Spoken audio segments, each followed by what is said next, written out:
Je voudrais vous parler spécialement de votre destinée, votre responsabilité dans votre destinée.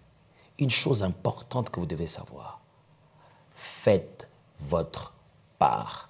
La destinée n'est pas une chose que vous subissez. Vous avez une responsabilité dedans.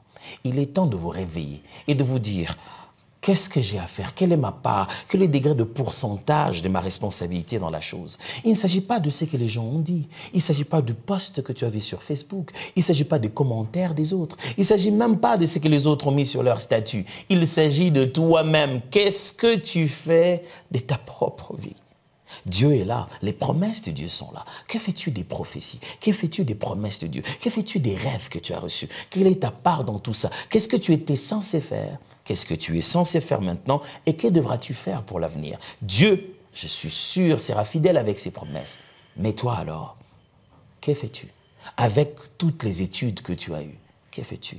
Avec toutes les prières que tu as faites, quelles sont les actions qui doivent s'en suivre? J'aimerais t'encourager dans ta destinée à prendre conscience que tu as une grande, énorme responsabilité. Il ne sera jamais la faute de papa et maman. Il ne sera jamais la faute des absents qui sont déjà morts. Il ne sera jamais la faute de ceux qui en veulent à nos vies. Il n'est même pas la faute de ton adversaire lorsqu'un combattant entre dans un terrain.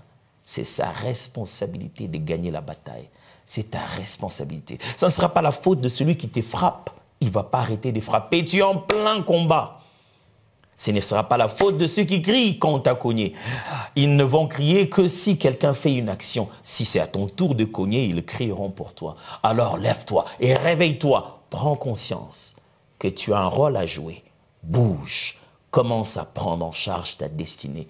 Il est l'heure d'agir. N'oublie pas, la destinée est comme un film dont toi seul en es l'acteur principal.